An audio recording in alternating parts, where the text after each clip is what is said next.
Hello, I'm Veronica and I'm 21 years old. I only just started going to college and I have some free time on my hands, so I figured I wanted to share my story with whoever is willing to listen to me. The reason that I only just started going to college was because I had very crappy parents and an amazing grandmother. Okay, that sounds insane. Let me start from the beginning. I was the last child that was born to my parents, Cheryl and Cliff. My parents had 3 other kids before me, and I was supposed to be the last one they had. Now, they were in no way super well off, or even well off enough to support 4 kids and 2 adults. They still decided to have so many kids. What they weren't ready for at all was that I was born with a birth defect. I was born a healthy baby, or so they thought. After about 6 months, they began to notice how I was barely breathing on most days and that I was constantly sick.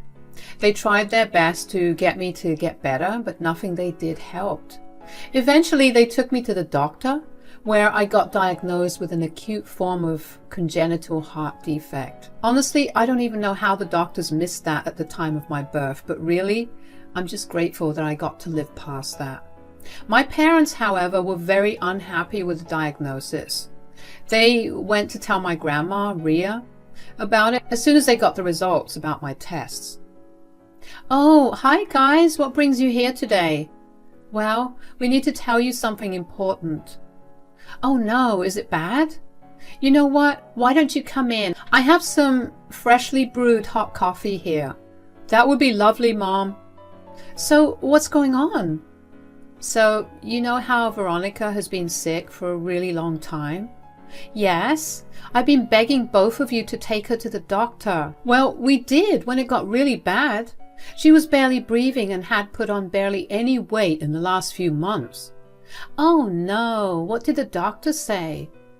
"They ran a lot of tests on her and they diagnosed her with CHD, or congenital heart defect." "Oh my, that sounds really serious. Will she be okay?" "Thankfully, yes, she'll be able to live because she has an acute form of the defect." "If it's a heart thing, why didn't the doctor catch it at the time of birth?" "Apparently the doctor heard nothing wrong at the time of birth, so it must have developed later on for her." "So what's the treatment like?" "It's going to be a lot of medication because she's still too young for surgery, and not to mention we don't have that kind of money for surgery right now." "I understand. If you need any help whatsoever with her, you can ask me." "Thanks a lot, Rhea." "Oh, come on, what's a grandmother for?" According to my grandmother, who, by the way, is the reason I know all of this to begin with, my parents seemed relieved that they had someone to count on if they needed help. My grandmother had been trying to keep her space from them before me because she was very disapproving of them having kids they could not afford. But she saw that I needed help and she decided that it was time to step in and help me out. So for the next 2 months, Grandma took care of all my medical expenses. My parents only had to look after me, but they apparently couldn't even do that much. I was barely kept alive in their house. Both of them worked so much that I had no one to actually look after me. The responsibility of taking care of me fell on my older siblings, who began to grow resentful of me because I was stealing their free time from them. That's not really something I can hold against them too. I mean, I would have felt the same way too if I was in their position. Anyway, my parents decided that taking care of me was creating too much chaos back at home. They wanted nothing to do with me and tried their best to hand me off to any family member who would take a sick baby. Of course, they didn't really have that many family members to hand me off to. My mom's parents passed away a few years before I was born, and her sister lived in Germany, where she was strictly against having any kids whatsoever. My dad only had his mom, my grandma, as he was an only child whose father died when he was 20. So, with no one else to turn to, they showed up at my grandma's place one cold winter morning and dropped me off there. My grandma opened the door to my mom standing there and my dad waiting in the car on the road. That was the first time my grandma actually saw me. Hello. Oh my, look who's here. Hi, Veronica. Hi. Cliff and I need a break from this. This? You mean Veronica? Yeah. You don't understand how exhausting it is to take care of her when she's so chronically ill. Well, yes. She has a genetic defect. Of course it's going to be hard, but as parents, you have no other choice but to take care of her. Sure, but that would have been easy if she was our only child. You have no idea the amount of fights that break out at home because my other 3 children feel like they aren't being given the same amount of attention as Veronica. Cheryl, that just seems like bad parenting on yours and Cliff's part. You should be teaching the rest of your children about empathy and kindness. And you two need to make separate time for them whenever you can. Taking a break from Veronica is not going to solve all your issues. Look, I get what you're saying, but I'm so physically and mentally burnt out that I want nothing to do with this child. I only came here because you are our children's last living grandparent. If you want to take her, you take her, or else just give her up to Child Protective Services. What are you talking about? You can't do this to your own child. If you think I'm a terrible mother, why don't you try taking care of this thing for a while? And then you'll understand where I'm coming from. She's such a burden to take care of. She's only a child. You barely gave her 2 months since the diagnosis. You can't abandon her like this. Veronica will ruin everything in the future as well. I can just see myself and Cliff taking care of her even when we're your age. That is not a life I want to live. Cheryl, when she's old enough, she can get surgery and she'll be fine. You won't be taking care of her forever. Oh yeah? Then who's going to pay for the surgery? We have 5 mouths to feed right now, excluding Veronica. You think money is just rolling into our house? Nobody asked you guys to have more kids than you can provide for. I told you I could pay for the surgery when she's older. Since you're already planning on paying for her surgery, why don't you just keep her and raise her? That's not... Cliff's waiting for me in the car. I will never speak to either of you again. Mark my words. We'll deal with it. My grandmother was beyond shocked at the way my parents just abandoned me immediately. They refused to take care of a child that they produced, all because they believed that the child would be too much of a burden. Did they not realize what they signed up for the second they got pregnant? Having a child meant, as a parent, you had to be prepared for everything that was going to get thrown your way, even if that meant genetic defects or disabilities. My grandma struggled with taking care of me because she was already pretty old to be raising another child, and she also had to do it all alone. If there's one thing, she was very adamant about keeping me with her. She refused to let me get into the system because she knew what the system tended to do to kids. She wanted me to grow up as well as I could. For the next 10 years, my grandmother essentially became a mother figure to me. Although Grandma was very insistent that I called her Grandma because she wanted it that way, as per her, my parents never contacted her after they dropped me off, and as far as she was concerned, they never spoke to her after that. A few months after my 10th birthday, my grandma told me that she had some news for me. I have some news, sweetie. Yes, Grandma? So I was looking into your heart condition, and after speaking with a few doctors, I've realized that now is the right time for you to get your surgery. Really? You can get your heart fixed, and then you can live a long, healthy life. And then Mom and Dad will come and get me back? I don't know about that, sweetheart. Why do you want them back so badly? Am I not caring enough? Am I doing something wrong that you don't like? No, it's just that all the other kids at school have their parents, and I just wanted to see mine. I barely even remember them. I know, sweetie, but if it's any consolation, I'll be here no matter what. I will tell your parents about your surgery. If they show up, that's great, but if they don't, I don't want you to be too disappointed. I'll try. Just remember that you'll have a brand new heart after the surgery. You'll be able to live without taking all those medicines. Doesn't that sound really good? Oh yes, Grandma. I hate taking all those medicines. They make me feel so tired. I know. And after the surgery, you won't have to do all that. You can go play outside without worrying about anything. Yay! But you promise you'll be there after the surgery, right? You won't leave me like how Mom and Dad left me. Whoa, I promise I won't.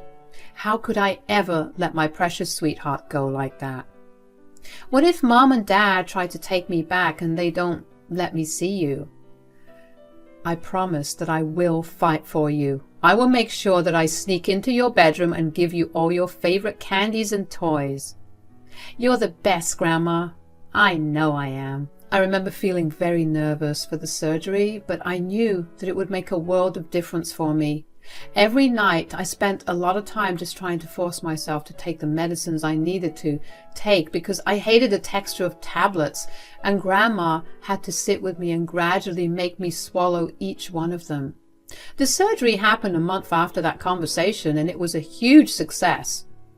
I took a good 6 months to fully recover, and when I did, I was doing better than ever. I was back to living my life as best I could. All the things that I was not able to do before, I had a fun time doing once I had fully recovered. It was even more enjoyable for Grandma because she got to see me happier than I ever was.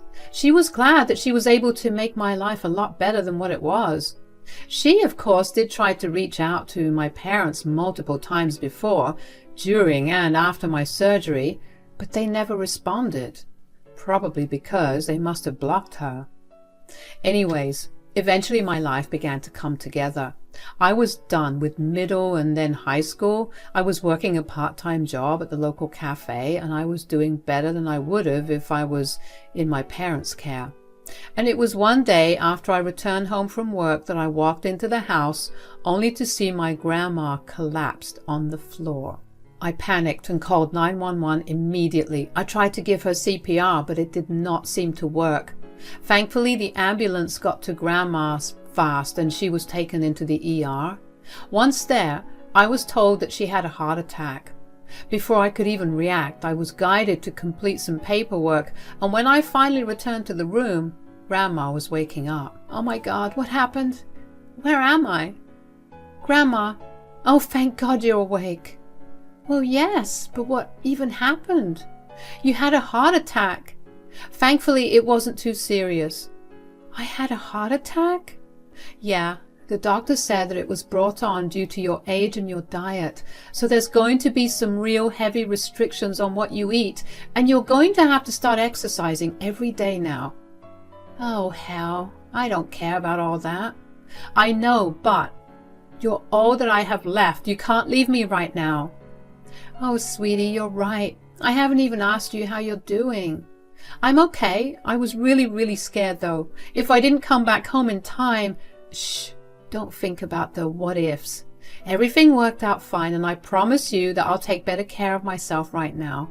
I'm way too young to leave you. That's true.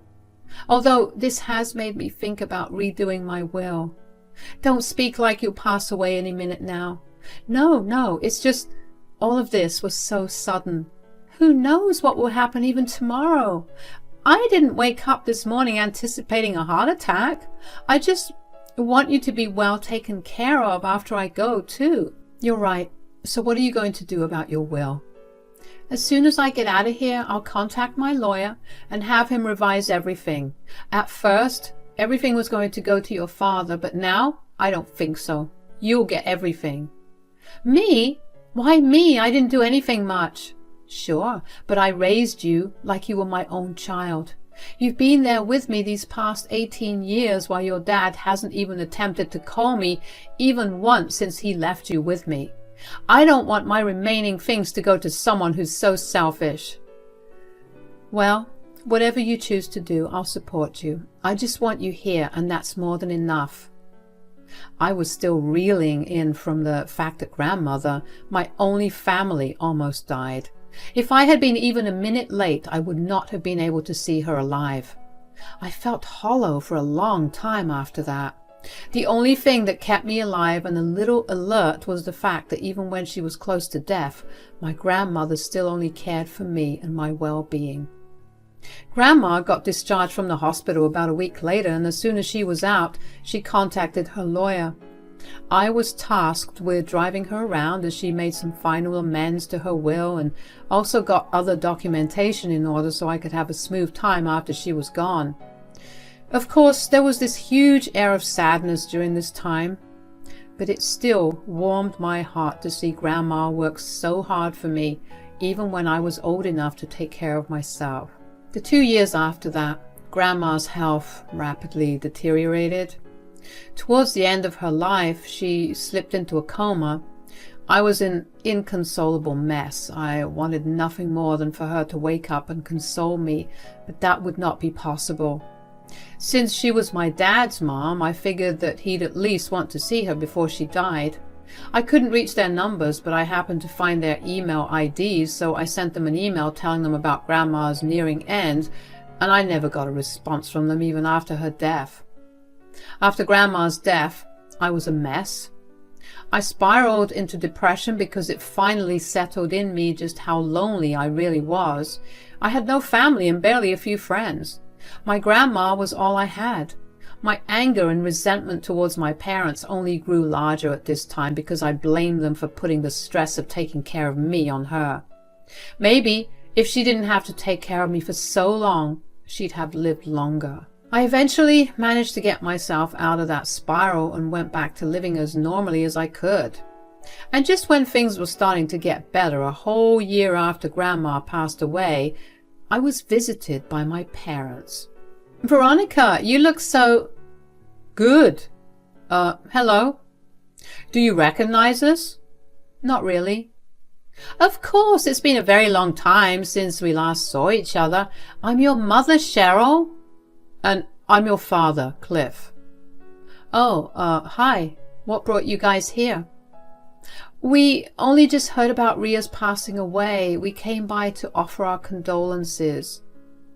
"Right. You're 1 year too late for that." "Oh, I know that you have every right to be mad at us, but could you cut us some slack? We only just found out about it." "I literally emailed both of you about it, and you never got back." "To be fair, we had a lot on our plate at that time, and checking our emails was the last of our concerns." "Great. Well, if you're done offering your condolences, you can leave." "No, wait. We understand that you inherited everything that Ria got." "Including her house?" "If you're here to contest the will by any means, I want you to know that Grandma's will specifies that you won't be getting anything from her." "No, we don't want any of that. We understand that we messed up big time and you should rightfully get what she left you. We just had another request to make of you." "Frankly, I don't care. I don't think I should even be listening to you right now. Just please give us 2 minutes." "Fine, what is it?" "Well, Cheryl and I ended up moving into an apartment after our kids left the home for college. Turns out I miscalculated our finances for years, and now we have no money at all. I know we could get jobs, but we only just retired because we have been constantly working for 20 plus years. I think we deserve a break, isn't it?" "Well, if you don't have the money to survive, you will need to work. You can't afford a break." "Yes, but now we got evicted from our apartment for not having paid rent for the past 2 months, and we were wondering if we could move in with you for a while." "Why won't your other children help?" "Oh, they're all way too busy with their own lives, plus they have their own kids to handle now." "So let me get this straight. The kids you valued over me abandoned you in your time of need?" My, the irony is hilarious." "There's no need to be such a jerk about it. Just give us an answer, yes or no." "Honestly, I would love to, but I think you'd be too much of a burden to look after, so hard pass." "Are you quoting us?" "How dare you talk to your parents this way?" "You stopped being my parents the second you gave me up to Grandma. She was the one who raised me and took care of me. You have no right to behave like my parents now." We have every right to be that way. Great, and I have every right to slam the door in your face right now. Goodbye. I was honestly astounded that my parents even dared to show up in that manner. Part of me did feel bad for being a tad bit disrespectful towards them, but then I remembered what they did to me. No parent should ever do that to their child. Just because they didn't sign away their parental rights didn't mean that they were still my parents. Besides, if they actually cared about me, they would not have come to me only because I was some sort of last resort to them. The first thing they ever did when they saw me for the first time in 20 years was to demand that I let them live with them. And tell me that I was being disrespectful? Grandma was right. They were every bit the selfish monsters she painted them out to be. I was glad that they had no other way to contact me. I didn't really care to find out what happened to them either. Although they did contact me via Facebook to tell me that they were in the streets, living out of their car because they had nowhere else to go, I blocked them immediately because I did not want to be tempted in any way to help them out when they barely batted an eye after leaving me with Grandma. I had absolutely no obligation to help them out no matter how better off I was. As for now, I put myself through therapy while attending college. Thankfully, Grandma started planning for my future after I dropped off, and she carefully invested in all the right places, and that allowed me to gather all the finances I needed for the next few years. Also, me being the sole recipient of her inheritance meant there was more for me to have. I'm slowly getting better, and I'm still processing everything that happened in the past year and a half. I'm sure that things are only going to get better from here on, because my grandma ensured that much for me. I really do miss her, and I'm sure that she'd be proud of me for the way I've been standing up for myself. I have no choice but to make the most of this new life that I've been given. Thank you for listening.